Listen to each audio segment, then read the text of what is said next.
అందరికీ నమస్కారం. నా పేరు గుమ్మడి క్రాంతి కుమార్. టీజేఎస్ఎఫ్ గ్రేటర్ హైదరాబాద్ అధ్యక్షుడిని విద్యార్థి సంఘంకి. గత 2008 నుంచి నేను విద్యార్థి సంఘంలో టీఆర్ఎస్విలో పనిచేసి ఇప్పుడు కవితక్క ఆశయాలకు, కవితక్క చేపట్టే సాధనలకై ముందుకొచ్చి కవితక్క ఆధ్వర్యంలో టీజేఎస్ఎఫ్లో జాయిన్ అయ్యి గ్రేటర్ హైదరాబాద్ పదవి తీసుకోవడం నాకు చాలా సంతోషకరం. మరి ఈరోజు ఉద్యమకారుల సభ అని పెట్టడము చాలా సంతోషకరంగా ఉన్నది. ఈ ప్రభుత్వం ఉద్యమకారులను మోసం చేసి 250 గజాలు ఇస్తా అని చెప్పి నిమ్మకు నీరెత్తినట్టుగా ప్రవర్తిస్తుంది.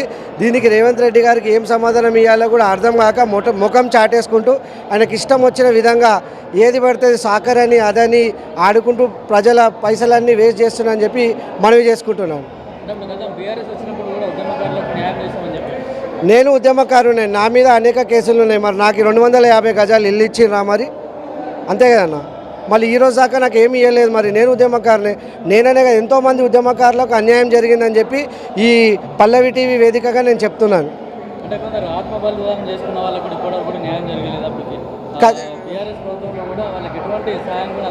ఖచ్చితంగా ఎందుకు జరగలేదండి? ఎవరైతే ఏమైతే జరిగిందో ఆత్మ బలిదానాలు ఖచ్చితంగా వాళ్ళకి సముచిత న్యాయం చేసిండ్రు. ఎవరైతే చేయలేదో వాళ్ళ గుర్తింపు లేకపోయేసరికి కవితక్క గారు వాళ్ళందరినీ కూడా ఒక తెర మీదకి తీసుకొచ్చి వాళ్ళందరినీ ఏకదాటి మీద కూర్చోబెట్టి వాళ్ళ ఉన్న సమస్యలేంది, వాళ్ళ బాధలేందని ఆర్చుకునే రకంగానే అక్క ముందుకు పోతుందని నేను మనవి చేస్తున్నాను. ఓకేనా? Thank you. తెలంగాణ రాష్ట్రం సాధించినప్పటి నుంచి ఇప్పటి వరకు కూడా తెలంగాణ ప్రతి చోట కూడా ఆత్మకు దెబ్బతిలగాల్సిన విషయం. ఎందుకంటే ఆనాడు 10 సంవత్సరాలు బీఆర్ఎస్ పార్టీ అధికారంలో ఉండి కూడా తెలంగాణ ఉద్యమకారులను పట్టించుకోకపోవడం అనేది దారుణమైన పరిస్థితి. ఆ రోజు కూడా గ్రామీణ స్థాయిలో ఉన్నటువంటి తెలంగాణ ఉద్యమకారులు ఈరోజు పట్టణాలలో ఉన్నారు, జిల్లా వారీగా ఉన్నారు. వాళ్ళకు కూడా ఎలాంటి గుర్తింపు కార్డు లేదు. ఇప్పటివరకు కూడా గుర్తింపు, ఒక ఇన్సూరెన్స్ అనేది కూడా లేదు. తెలంగాణ ఉద్యమం సాధించుకునేది ఎందుకు? నీళ్లు, నిధులు, నియామకాల కోసమే మాత్రం ఆనాడు తెలంగాణ రాష్ట్రాన్ని మనం సాధించుకున్నాం. సాధించుకున్న తెలంగాణలో ఎలాంటి ప్రయోజనం లేకుండా పోయింది. ఎందుకంటే చదువుకున్న వారికి ఉద్యోగ అవకాశాలు లేకపోవడం, దౌర్భాగ్యమైన స్థితి ఏంటంటే విద్యార్థులకు లేదు, ఇండ్లు లేవు. వాస్తవానికి ఉద్యమకారులు ఇప్పటివరకు కూడా కట్టుకోవడానికి ఇల్లు లేదు, పట్టుకోవడానికి బట్టలు లేని పరిస్థితిలో ఉండి వారు పేద పరిస్థితి నుంచి ఈరోజు తెలంగాణ ఉద్యమం సాధించుకున్నారు.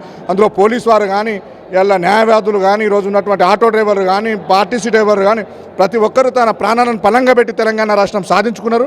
సాధించుకున్న తెలంగాణలో ఎవరికి కూడా ఎలాంటి న్యాయం అయితే చేయలేరు. ఆనాడు బీఆర్ఎస్ ప్రభుత్వము, ఈరోజు ఉన్నటువంటి కాంగ్రెస్ ప్రభుత్వం కూడా ఈరోజు తెలంగాణ ప్రజలకు పట్టినటువంటి పెద్ద సైన్యాన్ని మాత్రం నేను తెలంగాణ జాగృతిని డిమాండ్ చేస్తున్నాను. అంటే గతంలో ఉద్యమంలో పాల్గొన్న వాళ్ళకు మా గవర్నమెంట్ వస్తే మేము కేసులు కూడా ఎత్తేస్తాము, వాళ్ళకు న్యాయం చేస్తాము, పదవులల్లో కూడా చైర్మన్ పదవులు కూడా ఇస్తామని చెప్పి గత టీఆర్ఎస్ ప్రభుత్వం ఉన్నప్పుడు కూడా చెప్పింది. కానీ ప్రభుత్వం వచ్చిన 10 ఏళ్లలో కూడా ఏ ఒక్కరికి కూడా అట్లా న్యాయం జరిగిన సందర్భాలు కనపడలేదు. అయితే తెలంగాణ ఉద్యమంలో ఆనాడు పనిచేసినటువంటి కొంతమంది నాయకులపైన, నాపైనే ఉండే ఎగ్జాంపుల్, అలాంటి పైన కొన్ని కేసులను కొట్టివేయడం జరిగింది. అయినా కూడా ఇంకా చాలామందికి నామినేటెడ్ పదవులు అనేటివి అవాస్తవం.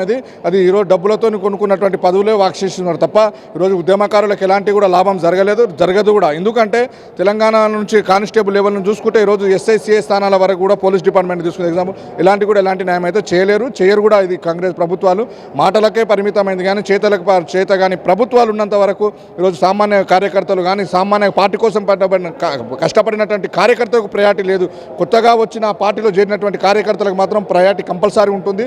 ఈ కష్టపడ్డ కార్యకర్త ఎక్కడో మర్చిపోతున్నారు. వాళ్ళ రాజకీయ లబ్ధి కోసం మాత్రం ఈ కార్యకర్తలు వాడుకున్నారు. ఈ ఉద్యమంలో కూడా వాళ్ళ స్వార్థ రాజకీయాల కోసం వాడుకున్నారు తప్ప ఎలాంటి ప్రయోజనం లేకుండా చేసినటువంటి నాయకులు మాత్రం వీళ్ళు ఉన్నారని మేము ముఖాముఖంగా తెలియజేస్తున్నాం.